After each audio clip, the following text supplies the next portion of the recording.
the focuses, the foci, the focal points, the focu e pluribus. That is Latin for I don't know what I'm saying. Let's jump into it though. We have open focus, singular focus, and free flow focus. The nature of each focus is different, and I'd like to go into detail as to why the mastery of all three will undoubtedly lead you to a better life for not only yourself but everyone else around you. First, we start with open focus. The contrast of open focus is sharp focus. Open focus is a learning technique that can be used when obtaining and processing new information or large quantities of information. This is a superhuman skill. I mean, everything I teach is a superhuman skill, but this technique especially is extremely resourceful. So, how do we describe it? I kind of went over it very briefly in the first chapter when I referenced learning via the theta wave. Open focus, once mastered, can be used at all times, whether you're in alpha wave mode, theta wave, in your solitude, or at a social gathering. I would recommend you adapt this technique into your current lifestyle. The best way to access open focus is to stop consciously trying to process new information. Let your brain do what it was made to do. Let your brain do the work for you without you trying to consciously control it. Let go. We can apply it to the listening of this video or the reading of this article. Relax and let the information work itself into you. Once receiving new information, your brain will spend however much time is necessary to process it. It is not up to you to force the speed of that process. This is called sharp focus. The difference between the two can be read by a single facial expression. Sharp focus is expressed through a furrowing of the eyebrows. This shows that an individual is consciously trying to understand something. When an individual is implementing open focus, their facial expression is calm, pensive, almost blank. It is in this calm and receptive state of mind where you'll be able to experience things empirically that you fail to observe otherwise. If we were to analogize the two styles to that of sight, open focus involves your pupils being dilated, open. Peripheral vision becomes just as vital to your repertoire as whatever it is directly in front of your sight line. Sharp focus contracts the pupils, making them smaller and less able to see things surrounding your objective. This is both literal and metaphorical. Sharp focus bad, open focus good. Relax. The way you are processing this information right now, which should be open focus, take that with you from here on out. Let your brain do what it was designed to. Think. You do not have to control it. Get it? Got it? Good. Now we can move on to singular focus, which is actually closer to a philosophy than a technique or skill. I shall describe it. I'd like you to imagine a blank piece of paper. Put it in your mind's eye and see it. A nice sheet of blank white printer paper. Do you see it? Now I'd like you to take an imaginary pen and place a dot right in the center of that blank sheet of printer paper. Where does your focus go? Directly to the dot in the center of the page. What's worth noting is that you are still able to see the rest of the sheet of paper even while your focus is centered on the dot. Now we apply this understanding to your life, making your primary goal the dot and everything outside of your goal the rest of the sheet of the paper.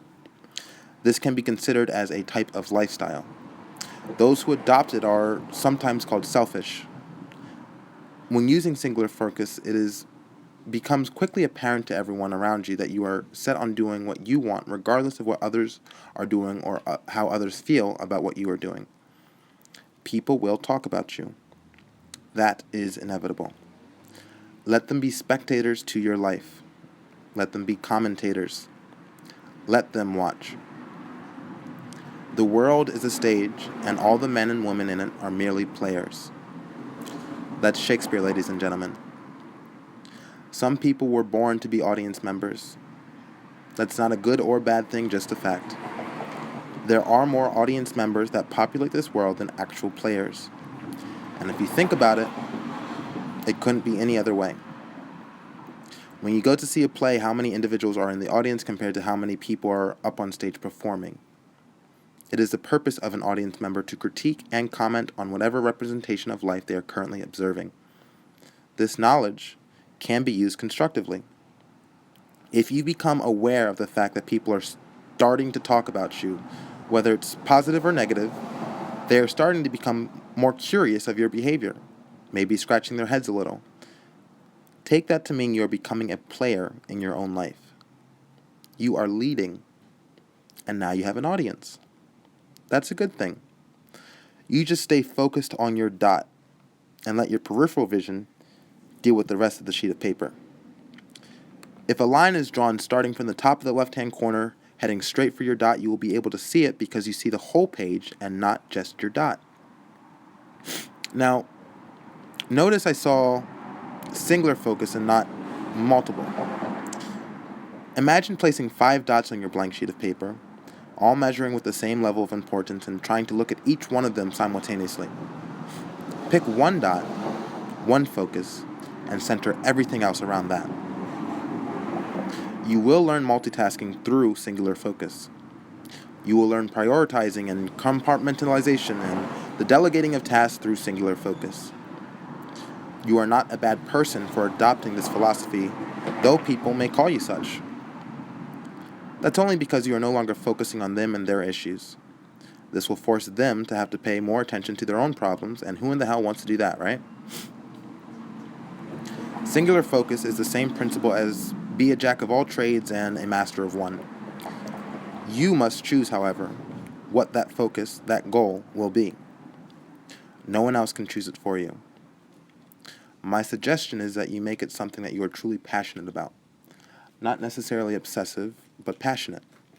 Something that you are able to dream about, to wake up and still be thinking about.